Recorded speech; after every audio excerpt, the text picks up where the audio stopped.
All right, welcome in, guys. We're glad to have you back on Taking a Stand, where we address issues that we feel like we need to warn the community about, and we want you guys to have that biblical perspective so that you are aware of what's going on and how we can be a part of bringing about godly change in our community. And so today we actually we have a special guest that I want to welcome. I want to welcome Jen Cambell from Awaken. And Jen, I've got a couple of things I want to read, and then we're gonna have a great conversation I'm looking forward to today. But in my introduction for you, it says, in the game of trafficking, who are the key players? What are the recruitment tactics that traffickers often use, and how can we end that game? Through a real-life look at trafficking, Jen Cambell outlines the inner workings and common misconceptions through the story of one brave survivor. And this was in a talk that you did that we just talked about.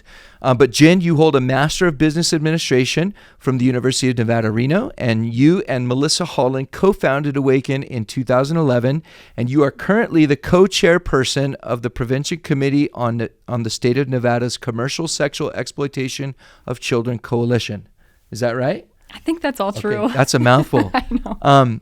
So we're so glad to have you here today. It says that you are dedicated and passionate and truly believe that you will see commercial sexual exploitation and sex trafficking eradicated in Northern Nevada and around the world. Man, we are hoping that that will happen in our lifetimes. And welcome in to our podcast. We're thankful to have you today. Why don't you tell us any information that you want to introduce to those that listen to our podcast? Yeah, I will. Thank you so much for having us. It's an honor to be a part of the podcast. And Melissa and I, we started Awaken in 2011 officially. Okay. We started the work in 2010. Okay. And at the beginning, it was really just about prayer and figuring out what God would have for us regarding this issue in our community. Mm-hmm. And it was always centered around our community.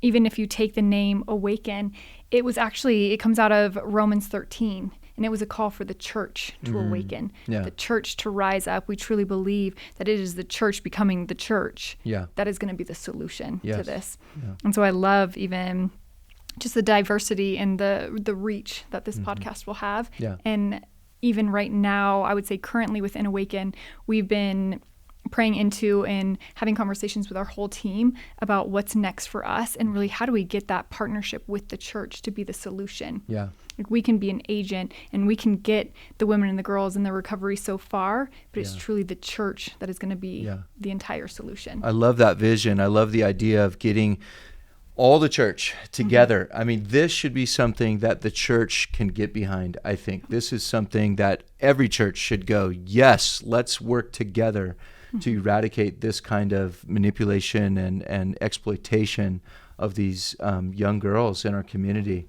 And it's probably not just young girls, it's probably young boys, some young boys as well, you know. So that was one of the things that I learned living down in Costa Rica for a while, is that exploitation is not just young girls, it's also young boys, isn't it? Mm-hmm. Yeah, so, absolutely. Yeah. So today we're going to talk about this and just we're looking forward to hearing from you because you have a lot more experience with this than I do. And this is one of the things that we want our congregation to just really be educated on, and Christians everywhere to be educated on. And we want to know, can you tell us a little bit about what kind of a population is at risk here in our own community, like the Truckee Meadows area, but not just here in general? What area or what population is at risk for sex trafficking? Yeah, looking local, I would say there's been different studies, and what makes Nevada so unique is that we actually have legalized prostitution. Right. And so we've created a market and a demand for sex. Mm-hmm. And because of that, then we have to bring in the supply, which is women and children, predominantly. And are men affected? Absolutely. At Awaken, we've worked with over 1,000 women and children. And so that does include both girls and boys. Mm-hmm. For us, you can see different vulnerabilities. Yeah. And so every single one of us is vulnerable, specifically teenagers. Mm-hmm. What makes teenagers so vulnerable? Their brain isn't fully developed. Peers are their mirrors. So what you think about me, I think about me. Yeah. And you just look at even the risk and reward and how they view life at that age, and it makes them susceptible. The number one thing that I see as a vulnerability right now, social media. Do you have access to be able to communicate to people you actually don't know who they are. Right. Most of the time, I'm not talking about catfishing. The recruiters that I have seen, the traffickers, they don't need to pretend to be anyone they're not. Because then if I meet you on social media and then we're FaceTiming, or you come to pick me up and you don't look like you, that's a red flag for me, and I'm going to pull back. Right. And then the time you've just invested in me is going to be wasted. And so these people are actually who they are on social media. Wow. That's the number one recruitment. Wow. Right now, 10 years ago when we started, I was seeing far more recruitment in places that teens hung out. So bus stops, schools, malls, the roller skating rink. But now social media is so easy. Wow. All I need to do is send 100 different people a message. I only need one to respond. Wow. And it could be as simple as, hey, beautiful, or how was your week? Wow. Kids are so desperate to be seen, heard, and loved. Wow. Yeah. And so those are your vulnerabilities. If I feel like my dad is constantly working and my mom's preoccupied, even though I come from a 2-parent home, and my parents, their perception is that we loved you, we were providing for you, we gave you everything. If my perception, which is my reality, is there's a lack there, a trafficker then knows how to swoop in and fill that gap, whether it is financial or it is relational. It doesn't matter what that gap is. Materials, I would say, if you look at Maslow's hierarchy of needs, if you don't know where you're sleeping tonight or where your next meal is coming from, that is the easiest vulnerability to swoop in. Right. But if that's covered for me, then they go higher up that pyramid to, it's easy to iPhones, or it could be material, but really that need to be seen, heard, and loved is key. Yes. And that's something they should get in the family. Yes. But that's so easy to exploit. Yeah. I love what I'm so glad that you're bringing this up, because I think that our parents need to hear this and to know that, man, through this little portal right here, these cell phones, there can be so much danger lurking. And I actually heard it put one way, and I thought it was a little too extreme at first, but one person said, you need to treat this cell phone like this is Satan's number one tool to ruin your child's life. And at first I was like, wow, that sounds kind of a little bit extreme. But when you think about it, it really, it is the portal through which so many things can enter the mind. And, you bring up the fact that their prefrontal cortex is not fully developed yet. That's so true. And they're very susceptible, and especially teenage girls. I've been reading about how young teenage girls, this is the age group where the transgender issue has skyrocketed amongst, because there's influencers on social media that are getting on social media and they're making these posts and they're saying, hey, if you're not completely happy with your body, which young teenage girls, there's very few of them that are. Correct. And so they're probably susceptible to that. And that's the hook that they come in with. But they can use so many things through social media to get that hook in there to begin to establish a relationship by which they can then manipulate them, is what you're saying. And so parents, I hope you're listening to this, because if you're going to allow your children to use, if you're going to allow your kids to have social media on their phones, at the very least, you should be checking that regularly, right? Wouldn't you say, Jen? 100%. Yeah. Especially if you pay for the cell phone, that's your possession, essentially. Yes. Like that you're entrusting then to your Yes. kids. Privacy, that's for the bathroom. Like it is Yeah. not for social media. It's Yes. not for, start having conversations. That's the number one thing that parents can do, is actually engage in healthy conversation and make it normal. I think asking hard questions is uncomfortable for the parent. And at first it will be uncomfortable. Right. But the more you have it, the more comfortable it will be. Yeah. Ask open-ended questions. Yeah. And start just engaging and getting to know your child and loving your child for how they actually want to be loved. Right. That's going to be key. That's so good. That's so good. I have 3 teenagers right now. And so my oldest is a girl, and then I've got 2 teenage boys. And sometimes trying to get them to have a conversation, especially with the boys, it's like you throw them the ball and they just don't throw it back, But I love the fact that what you're encouraging parents to do is actually to press in, because our kids need to know that we do care about them, that we do love them, and that we want to know what's going on in their lives, and we want to value them. We don't want some stranger showing them value through social media and then winning their hearts over and then leading them astray. We need to be actively engaged, actively involved. I'm hearing that loud and clear. So parents, hopefully you'll be wise with your social media, what you're permitting through social media, if you even permit it at all. I know for us, we don't allow our kids to have social media. When they turn 18, we'll give them that choice. But a lot of that is tied into responsibility too, and how responsible they are. And every kid is going to be different, but and every family is going to be different. But for us, that's what we do. Yeah. I think that's smart. Yeah, yeah.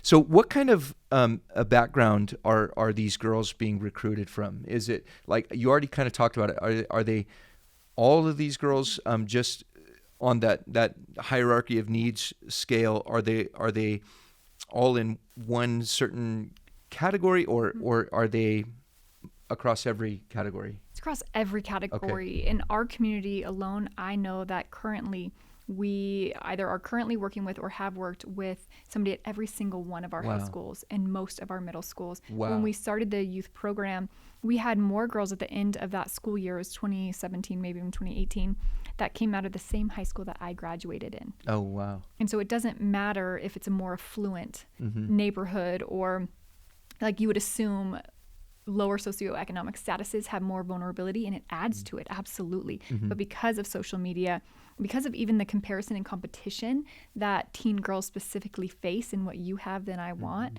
and my mom or dad may not provide that for me. Okay. And so, and social media really does increase that as well. But I have worked with girls coming out of 2-parent homes, single mom, single dad, or I would say an increased vulnerability would be foster care and would be lower socioeconomic statuses. Okay. Absolutely. Yeah, and I've even Christian homes are not immune to this.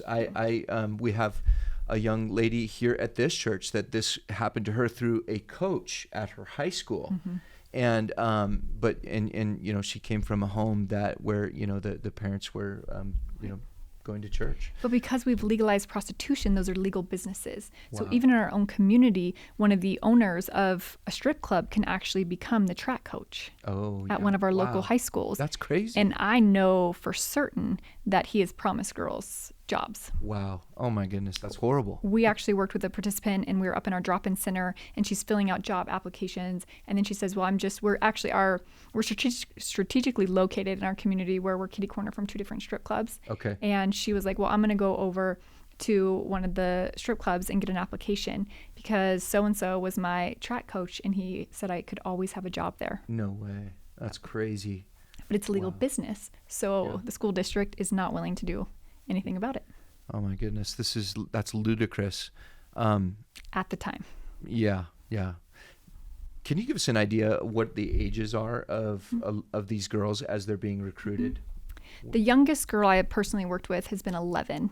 And we definitely see the 11, 12, 13, all the way up. The oldest woman I've worked with is well into her 60s. Oh, wow. And so you look at the spectrum. If you start young and there's been no intervention, then you can't expect, just because the day they turn 18, now we're expecting different behavior from them. Okay. When they haven't actually been taught how to hold a steady job, some have graduated from high school, some not. And so if you're thinking, like, we can take a victim essentially and put her into a safe house. We can get her the treatment that she needs, but then we send her right back into the community that's exploited her in the first place, which is why it is key that our community wakes up and becomes a solution to this. Because I think we believe that, one, we believe in the rescue theory where a girl will get plucked off the street, so it's kidnapping, which we're not seeing here. It really is that methodical recruitment process with blackmail, manipulation, and then you can, it is a lifelong process of healing. Yeah. It is not that quick recovery and that beautiful reunification moment that you see on television. Right.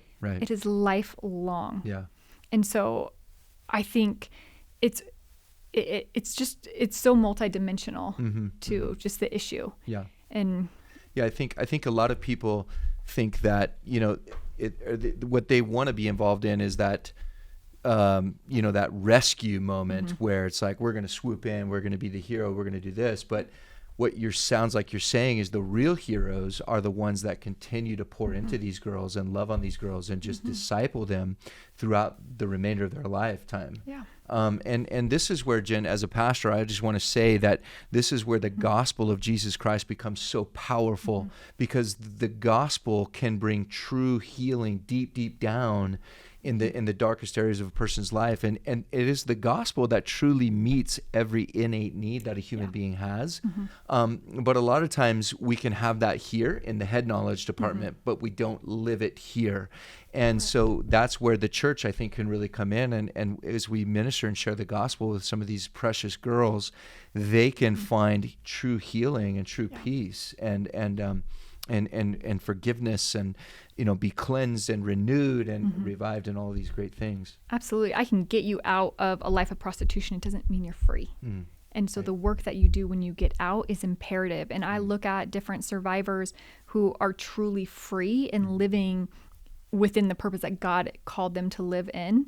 And it's because they had an encounter with the Lord Jesus. Like, without an encounter with Christ, I believe you can get out into a certain level, but to attain like true everlasting like freedom, you need the power of Jesus. And that's, at Awaken, we are faith-based. We can do a lot within prayer and events, and I can take you to church with me, but then that's only going so far. Like, when we look at the survivors, it's like, hey, what made a difference in you actually becoming who you were meant to be?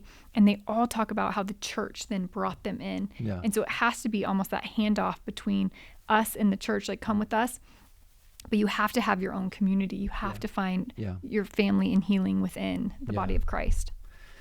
So what are some of the long-term ramifications that some of these young ladies deal with? We're talking about, trying to get away from that and get out of that. What are some of the things that just keep pulling them down as they go? There's a lot. I can even think of like nightmares, and their sleep is disrupted. Even the cycles that I live on, like, I might go to bed at 10 and wake up by 6 every morning, and then I'm up during the daytime.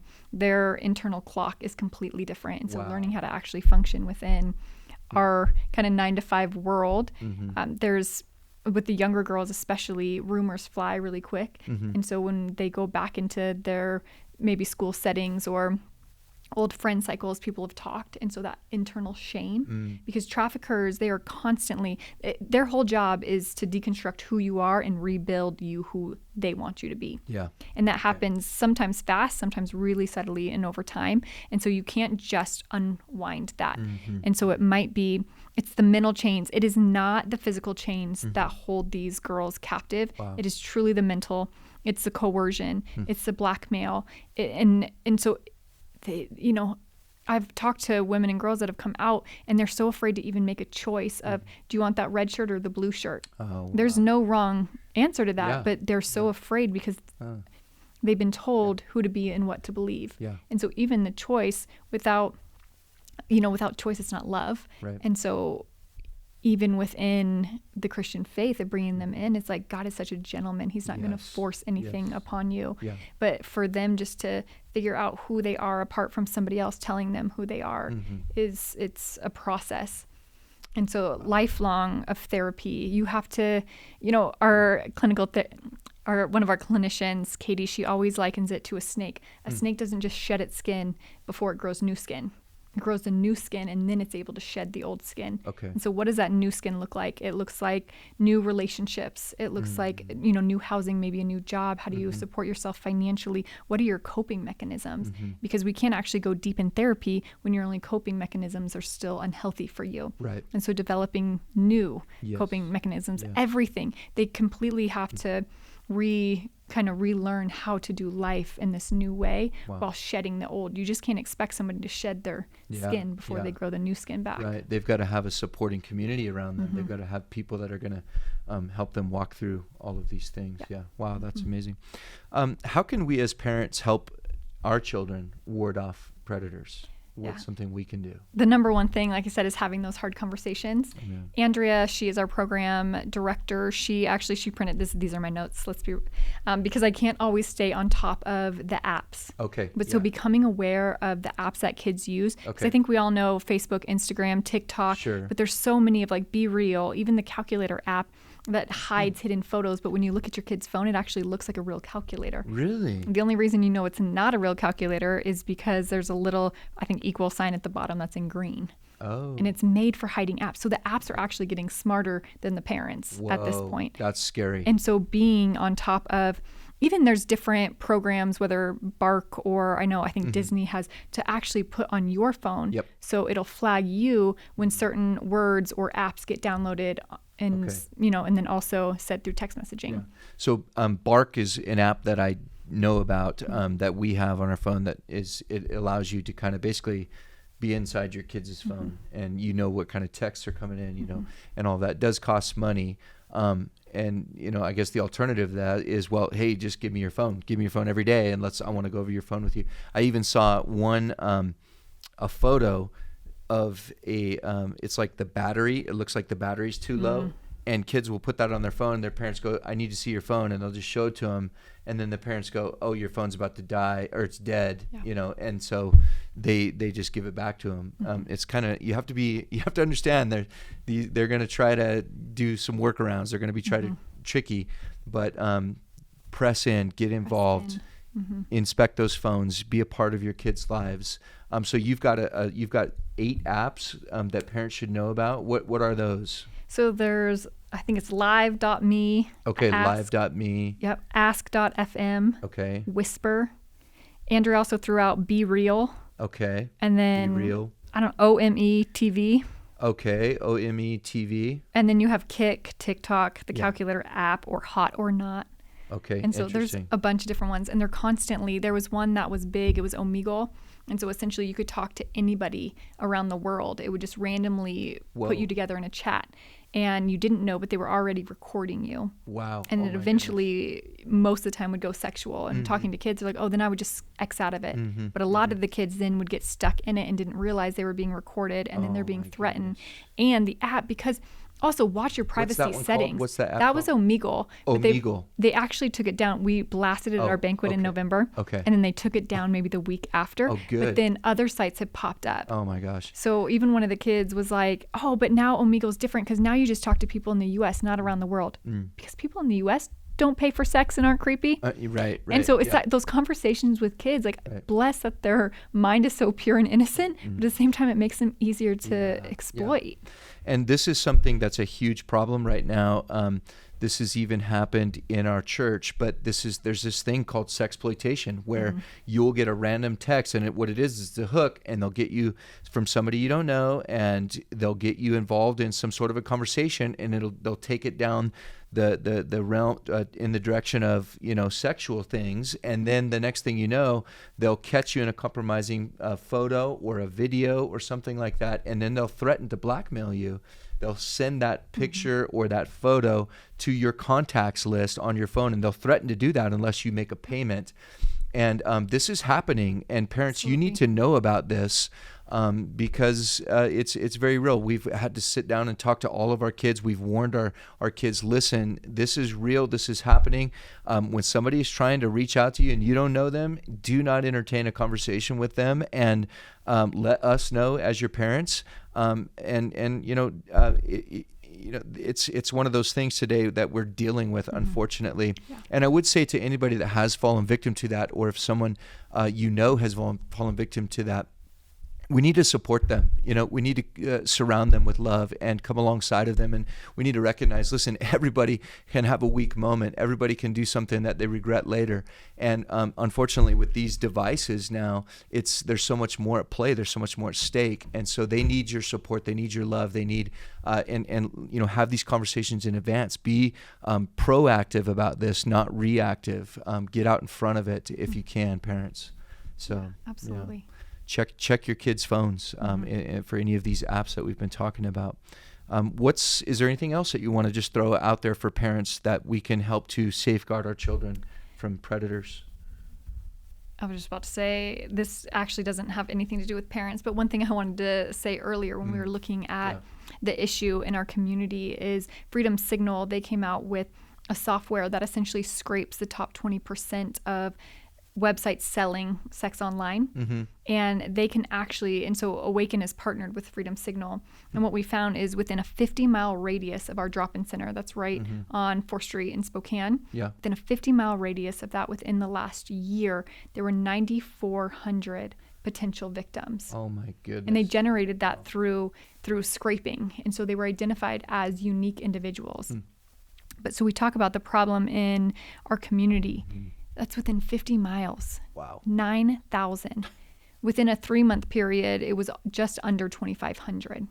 Wow. And so if that is how big our problem is, think about how big the demand is as well. Yeah. Because the girls are just the supply that are meeting that demand. Yeah. And so we haven't talked about the demand yet. We haven't talked about where that's coming from. We can jump in on that. And one hill I'm always ready to die on is there's so many people that say, I would never pay for sex. And then they wave their hand of, that's not my problem, right? Right. But think about all the ways we actually purchase sex every single day without realizing it. Think about what you consume through the media, through TV shows, through movies, through what's on the radio and songs we listen to. And, you know, we can't even sell a hamburger without a half-naked girl riding a bull. Right, yeah. That commercial hasn't aired in a decade, yet when I still talk to kids about it, they all know that it's Carl's Jr.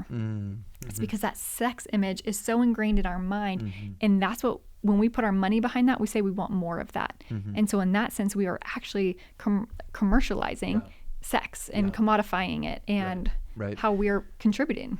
And I think another huge factor is the pornography factor that is, you know, basically being, everybody wants to look the other way on that. But I know that that's an issue with even Christian men, you know, Christian men and women. And, you know, even leadership within churches. And so these are areas where we need to realize, okay, by participating in that, we're also adding to this problem that we're talking about today as well. Because they're not nameless and faceless. Right, they're not. They are not nameless and faceless. That's somebody's daughter. Yeah. That's a child that's a soul that God loves and wants to rescue. And many are forced to do that. It's not their choice. Right. It would be the same thing about the women in brothels and strip clubs. A lot of them also have traffickers. Wow. And so they're not there by choice because they just like sex and because they can make their own hours and because it's women's empowerment. Because realistically, when you look at it, it's still, you know, the white man's dollar that's telling them what they need to do and when. Wow. And so there's not actually that freedom that the world wants to believe that lie. Yeah. Wow. That's crazy. I think one of the things that we need to do, I would love to see this in Nevada at least, is for there to be legislation that's introduced that actually causes all of these pornography sites that are accessible in our state to be to require the proof of age. I think that's something that we could start with. That would help a lot. But yeah, it's a real problem, and I think we need to admit that. We need to address it. We need to bring it out in the open and start to target that as well. And tell our legislators that it's an issue that we care about. And so I know moving into a legislative session, you always hear the term like decriminalization, and people think that's a really great idea for our state, because the reasons they will say it's a good idea is because then it decriminalizes for the victims. Okay. But it also decriminalizes the buying of sex and the selling for traffickers. Right. And so we truly believe in the equality model, which would be you can still criminalize the buyers and the traffickers, but it's giving resources to the victims. And so that is really our heart, is to see resources, but we also need a way to end it. Yeah. And I can tell you, out of the triangle of trafficking, you have the victim, the buyer, and the trafficker. And the only one you could remove and the game ends is the buyer. That is the only one. That's a great point. Because without money, that's a great point. Traffickers will find another product that is profitable and sell that. Yes. Wow. Oh man, that's so good. Let's remove the buyer. Absolutely. Let's remove the buyer. We can end this problem. So tell us about how we could be part of the solution as far as Awaken is concerned in our community. Because right here in Reno, you guys are here. You guys are working. How can we be a part of the solution in our community? Yeah, thank you. Yeah. I think continuing the conversation of how we can partner together. I know for us, we actually just hired one of our first male staff. And so what he really wants to do is find a way to get the men involved. Okay. And it is going to take the whole Big C church coming together and coming alongside these women. And so right now I know we've got informationals and ways to educate yourself. And so that's one of the key parts. Educating yourself and then figuring out what is my role. We're the body of Christ. Thank goodness you might be the arm and I might be the back. Who knows? Yeah. But it's going to take all of us in our own sphere of influence to end this. So having the conversations and then asking God, what is your role? Is it to become a mentor? Or you may not have time, but maybe it's just to provide a meal or transportation, or maybe you're actually willing to open up your heart and your home and bring one of the women or the children into your community. Help get them whole and set free. Looks like inner healing. It looks like, just normalizing that relationship. Right. And so that's something that we believe that it really is the church's role. Amen. That's awesome.